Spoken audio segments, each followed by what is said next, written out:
Spanking day at my house. I hear kids getting spanked. I'm out here smoking. I mean, I'm shirking my duties? I don't think so. I wanted to pop in and tell a quick story. I'm at work this week. And live in the South. Alright? People are, some of them are interesting. We have characters. Good-hearted people, most of them. And the one I'm going to tell you a story about is he's good-hearted. He really is. But it's really a zero-tolerance attitude that he has, and you'll see what I'm talking about. So,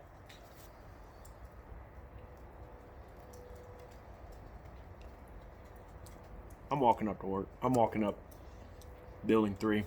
My job there is programming PLCs and CNCs.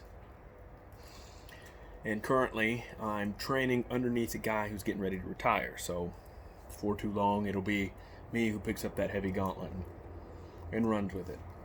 Not a big deal. I enjoy it. So I'm looking for him.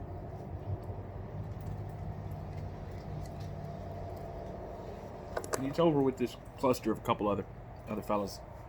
Older individuals, all in two of them are in their 60s, one of them's in his 50s. And they're talking about lethal injection. All right. Kind of matter of fact. Not much to talk about it, but I eased up, listened a little better. I can't hear all the best, especially with shop noise and earplugs in. And this guy, he says, there's no sense in wasting all that money on lethal injection. No sense in it. He had a plan.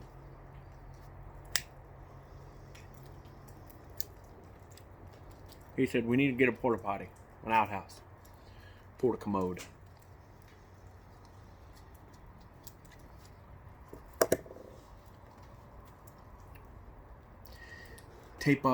Stick them in there, tape up all the exits. Pipe in a pipe, tape all around it, go down.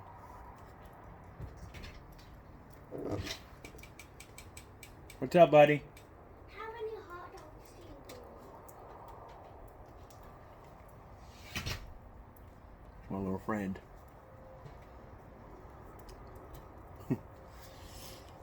Tape up all the exits, all the holes around it, except for the spot where you connect the pipe. Plumb it up. Take that pipe, connect it to the exhaust pipe on a vehicle. And for a couple gallons of gas, maybe less than that, there we go. Take care of him. And the thought he had given it, and the matter-of-fact way which he delivered that thought, cracked me up. Not necessarily what he said, because I know many people commit suicide like that and die accidentally like that, and that's a horrible thing. But it's something that didn't faze him at all to say. And that his reaction, his mannerisms as he spoke, are what got me. It was funny. Good-hearted guy, though. It's not something. You're not gonna see him lobbying for that sort of thing. It's just one of those things. Anyways, I'm smoking a little meerschaum, Beckler meerschaum, with some Cargo Holds Kentucky Bold in it. This is I got this pipe several years ago, pre-2010, I believe. My sister's with me. She picked it out. It's got 2 Pegasus on it. I like it pretty well. And then on the stem, a little stem saver that I learned from Northwest Pipe Smoker.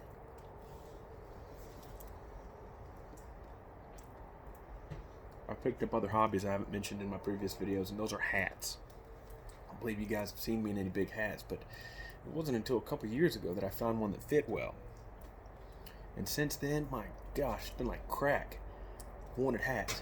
Give me, the bigger the better. I joked with my wife. I said, you're going to turn around one day. I'm going to walk through the house turning my head because I get a sombrero on. Hello. Big hats. Not necessarily cowboy. I'm more of a mountain man sort of fan. The Cowboys, they were great, but as far as era, the mountain man era, fur traders. But big hats, big old hats. Big. You see it? Could you see it? Way out here? I can. Anywho's, just wanted to pop in and tell you that story and hope everybody's doing well.